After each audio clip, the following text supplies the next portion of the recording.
Hello दोस्तों, आज की इस वीडियो में 4 सवाल बहुत ही आसान शॉर्ट ट्रिक से करवाए जाएंगे, इसलिए वीडियो को पूरा अंत तक ज़रूर देखिएगा। तो आइए दोस्तों, ये पहला सवाल देखते हैं। रमेश की आय में 40% की वृद्धि की गई और फिर बाद में 25% की कमी कर दी गई। कुछ समय बाद उसकी आय 20% बढ़ा दी गई, तो उसके मूल वेतन में कितने प्रतिशत की वृद्धि हुई, ये हमें बताना है दोस्तों। तो दोस्तों, इस क्वेश्चन को करने के लिए आज मैं आपको बहुत ही आसान शॉर्ट ट्रिक बताने वाला हूँ। देखिए, उसकी आय में जो है 40% की वृद्धि हुई, फिर 25% की कमी और फिर 20% की वृद्धि। ठीक है, तो ये बार बार वृद्धि और कमी हो रही है। तो देखिए, इसे कैसे करना है, हम लिख लेंगे यहाँ पे पहले। ये मैं आपको समझाने के लिए लिख रहा हूँ कि पहले उसकी आय कितनी थी और ये सारी वृद्धियाँ होने के बाद या कमी होने के बाद अब उसकी आय कितनी है। ठीक है, ये आपको एग्जाम में नहीं लिखना, आपको यहाँ से शुरू करना है कि देखिए 40% की वृद्धि हुई है, तो यहाँ पे पहले आपको 100 लिख लेना है कि उसकी आय 100 थी और अनुपात में क्या लिखना है, 40 की वृद्धि हुई है 40% की। तो यहाँ पे 40 की वृद्धि कर देंगे तो कितना हो जाएगा दोस्तों, 140। 100 में 40 जमा कर देंगे तो 140 आ गया। ठीक है, इतना आपने कर लिया। अब बोल रहा है 25% की कमी हुई। ठीक है, तो आपको क्या करना है, यहाँ पे फिर से 100 लिख लेना है। ठीक है दोस्तों, तो यहाँ पे 100 में 25 की कमी कर देनी, क्योंकि 25% की कमी हो रही है, तो 25 की कमी करेंगे तो यहाँ पे 25 घटा देंगे 100 में से और 75 लिख देंगे। ठीक है दोस्तों, और तीसरी बार क्या बोल रहा है, 20% बढ़ा दी गई, यानी फिर से आपको 100 लिखना है और इसमें 20 बढ़ा देना है दोस्तों। ठीक है, तो ये 120 आ जाएगा। अब इन तीनों को काट लेंगे, अनुपात में है तो इन दोनों को 20 से काटेंगे तो यहाँ पे 5 और यहाँ पे 7 आ जाएगा। इन्हें दोनों को 25 से काटेंगे तो 4 आ जाएगा और यहाँ पे 3 आ जाएगा दोस्तों। ठीक है, इन दोनों को 20 से काटना है, यहाँ पे 6 आएगा और यहाँ पे 5 आएगा। अब क्या करना है दोस्तों, आपको इन तीनों को गुणा कर देना है। तीनों को गुणा करेंगे तो कितना आएगा, 5 चौक 20, 20 पंजे 100 आ जाएगा दोस्तों। ठीक है, और इन तीनों को गुणा करेंगे तो 7 तिया 21, 21 छिका 126।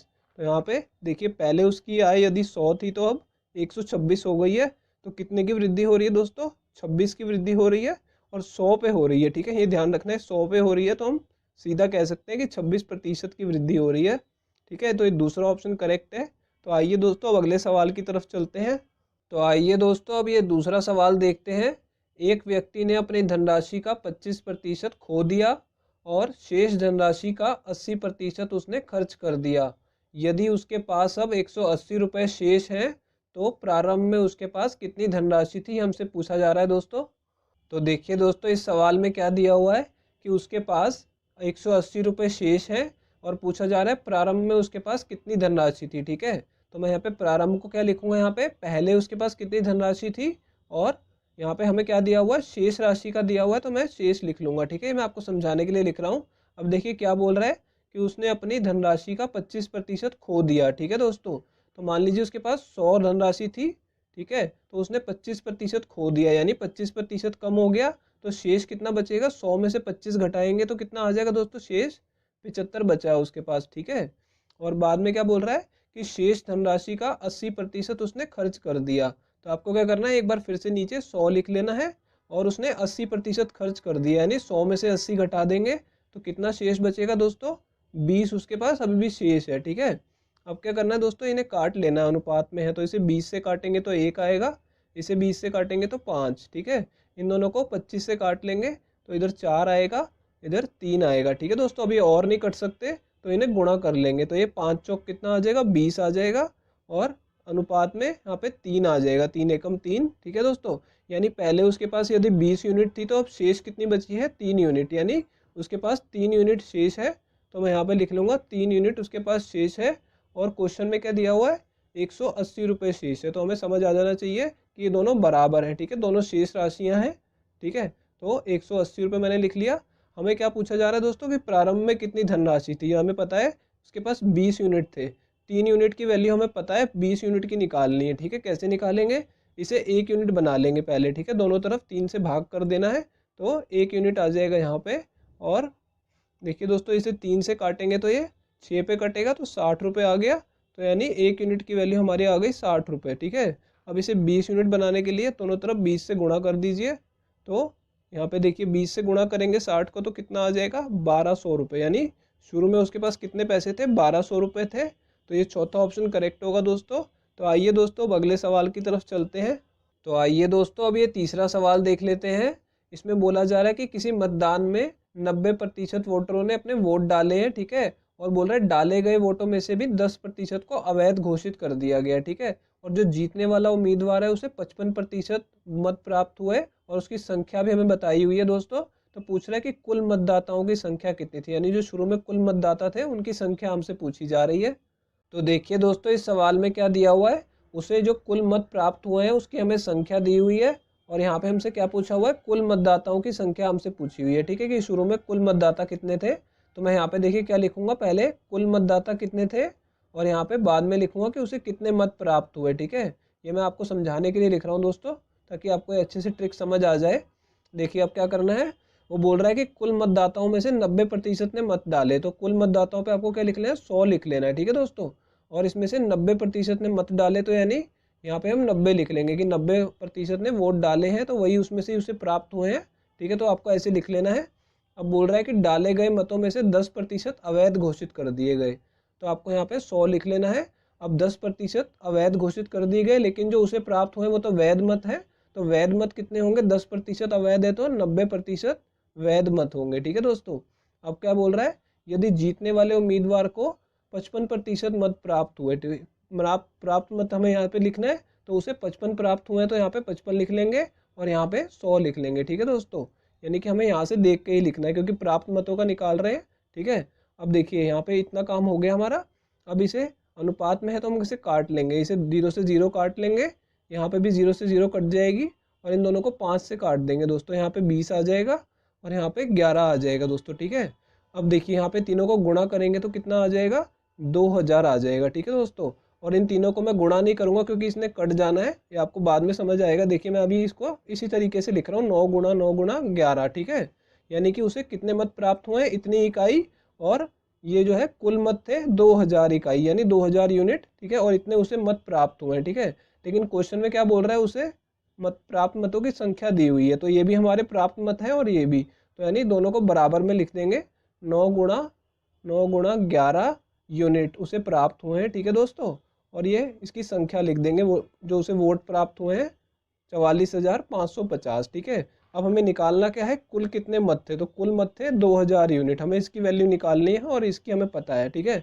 तो पहले हम इसे 1 यूनिट में बदलेंगे, ठीक है दोस्तों। 1 यूनिट में कैसे बदलेंगे, इसे भाग कर देंगे, ठीक है, इसे 9 से भाग करेंगे, तो देखिए इसे भी 9 से भाग करना पड़ेगा, तो ये कितना आ जाएगा दोस्तों, यहाँ पे 4950 आ जाएगा। जब इसे आप 9 से भाग करेंगे तो ये 4950 आ जाएगा। अब इसे दोबारा 9 से भाग करेंगे और इसे भी 9 से भाग करेंगे तो कितना आ जाएगा दोस्तों, यहाँ पे 550 आ जाएगा, ठीक है।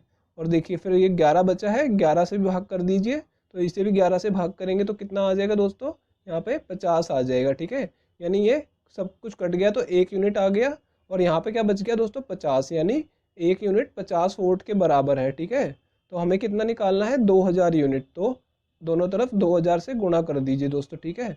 अब इस तरफ 2000 से गुणा किया तो कितना आ जाएगा, 2000 यूनिट, और दूसरी तरफ गुणा करेंगे 2000 से तो कितना आ जाएगा दोस्तों, 5 दूनी 10 हो जाएगा, और 4 जीरो लग जाएंगी तो 1 लाख हो जाएगा, ठीक है दोस्तों। यानी कुल मत कितने थे, 1 लाख मत थे, ठीक है। तो ये चौथा ऑप्शन करेक्ट होगा। तो आइए दोस्तों अब चौथे सवाल की तरफ चलते हैं। तो दोस्तों हम अगला सवाल शुरू करें उससे पहले दोस्तों आप इस वीडियो को लाइक कर दीजिए, और अगर आप लोग चैनल पर नए हैं तो दोस्तों चैनल को सब्सक्राइब जरूर कर लीजिएगा। तो आइए दोस्तों अब ये चौथा सवाल देखते हैं। ए बी से 20% कम है जबकि बी सी से 10% अधिक है। यदि सी डी से 25% कम है तो ए डी से कितने प्रतिशत कम है, ये हमसे पूछा जा रहा है दोस्तों। तो दोस्तों अभी तक हमने 3 सवाल किए हैं और तीनों हमने एक ही ट्रिक से किए हैं, लेकिन दोस्तों ये सवाल थोड़ा अलग है। इसे हम करेंगे तो उसी ट्रिक से, पर इसमें क्वेश्चन के हिसाब से आपको ट्रिक लगानी पड़ेगी, वरना ये क्वेश्चन गलत हो सकता है दोस्तों। तो आइए दोस्तों अब इस सवाल को शुरू करते हैं। तो देखिए दोस्तों इस सवाल में क्या हो रहा है, यहाँ पे दो संख्याओं की तुलना हो रही है, ठीक है। यहाँ पे बी और सी की, सी और डी की, और यहाँ पे ए और बी की। तो मैं यहाँ पे क्या करूँगा, 3 बार तुलना हो रही है ना, तो यहाँ पे मैं पहली संख्या और दूसरी संख्या लिख दूंगा, ठीक है दोस्तों। ये आपको समझाने के लिए लिख रहा हूँ मैं। अब देखिए पहली दूसरी संख्या कौन सी होगी, यहाँ पे पहले ए और बी को लेंगे। क्या बोल रहा है, ए जो है वो बी से 20% कम है, तो थोड़ा ध्यान से यहाँ पे आपको देखना होगा, जो ए है वो बी से कम है, ठीक है। तो बी कौन सी हुई, दूसरी संख्या, तो पहले इसे मैं 100 मान लूंगा बी को। अब क्या बोल रहा है, जो ए है वो उससे 20% कम है, तो इससे 20% कम है, तो यानी 20 कम है दोस्तों। तो इसको मैंने ए को मान लिया 80, ठीक है। इसको 100 लिया तो 20 कम आ गया, ठीक है। अब देखिए पहली दूसरी संख्या फिर बदल जाएगी, यहाँ पे बी और सी की बात हो रही है तो पहली और दूसरी बी और सी हो जाएगी, ठीक है। तो देखिए क्या बोल रहा है, बी जो है वो सी से 10% अधिक है, तो सी से अधिक है तो सी को मैं क्या मान लूंगा, 100 मान लूंगा। और ये क्या है, बी 10 अधिक है, ठीक है दोस्तों, यानी इससे 10 अधिक है तो 10 बढ़ा देंगे 100 में, 10 जमा करके कितना आ जाएगा कि 110 है, ठीक है। अब ये पहली दूसरी संख्या ये वाली भी हमारी हो गई। अब इन दोनों को पहली दूसरी संख्या मानेंगे, ठीक है दोस्तों। तो जो सी है वो डी से 25% कम है, ठीक है। तो डी से कम है तो डी हमारी दूसरी संख्या है, इसे मैं 100 मान लूंगा, ठीक है। और जो सी है वो उससे 25% कम है, यानी इससे 25 कम है, तो ये कितना है, 75 है दोस्तों, ठीक है। अब यहाँ तक हमारा सवाल पूरा हो गया। अब इन तीनों को क्या करना है, अनुपात में ले लेना है, ठीक है दोस्तों, और इसे काट लेना है, ठीक है। अब इसे 25 से काटेंगे तो कितना आएगा, यहाँ पे 3 और यहाँ पे 4 आ जाएगा। यहाँ पे सिर्फ 0 से 0 कटेगा, और यहाँ पे दोस्तों 20 से काटेंगे तो यहाँ पे 5 आएगा और इधर 4 आएगा। देखिए आपस में तो सारे कट गए, लेकिन अगर और भी कट रहा हो ना, जैसे यहाँ पे 4 से 4 कट रहा है तो ये भी आप काट सकते हैं, ठीक है, ऊपर नीचे भी काट सकते हैं। अब देखिए और कुछ भी नहीं कटेगा तो मैं गुणा कर लूँगा इनको, कितना आ जाएगा, 11 तिया 33, और यहाँ पे 5 को 10 से गुणा करेंगे तो 50 आ जाएगा, ठीक है दोस्तों। अब देखिए यहाँ तक आपने कर लिया, तो देखिए अब क्या होगा, हम देखिए यहाँ पे ए से चले थे, ए से बी, बी से सी और सी से डी, तो आपका क्या आया है, 2 संख्याएं आई हैं सिर्फ। लेकिन आपको ये ध्यान रखना है कि जो पहली संख्या आई है ये तो ए है, और एंड में हम कहाँ पहुँचे हैं, डी पे। तो जो दूसरी संख्या आई दोस्तों ये डी आई है, ठीक है, ये जरूर ध्यान रखना है। और हमसे सवाल में भी यही पूछा जा रहा है कि जो ए है वो डी से कितने प्रतिशत कम है, तो हमने ए और डी की वैल्यू निकाल ली यहाँ पे, ठीक है। अब पूछा जा रहा है कि कितने प्रतिशत कम है, तो ठीक है, ए हमारा 33 है और डी कितना है, 50 है। तो यानी हमें दिख रहा है ए जो है वो इससे कम है, लेकिन कितना कम है दोस्तों, दोनों का अंतर निकालेंगे तो 17 कम है, ठीक है। लेकिन हमें प्रतिशत में पूछा जा रहा है कितना कम है, ठीक है, कितने प्रतिशत कम है। ये तो हमने देख लिया कि ये 17 कम है, ठीक है, लेकिन प्रतिशत निकालना हो तो क्या करेंगे, किससे कम है, डी से कम है, ठीक है दोस्तों। तो नीचे भाग में डी को लिखना है आपको, ठीक है, डी से कम है, और गुणा कर देना है दोस्तों 100 से। अब देखिए क्या होगा, 50 से इसे काटेंगे तो 1 आएगा, इसे 50 से काटेंगे तो 2 आ जाएगा, ठीक है दोस्तों। और 17 दूनी कितना होगा, 34 आ जाएगा। तो ये हमारा आंसर आएगा 34% कम है, और ये तीसरा ऑप्शन करेक्ट है। तो दोस्तों इस वीडियो को हम यहीं ख़त्म करेंगे आज, और आपसे मिलेंगे अब अगली वीडियो में।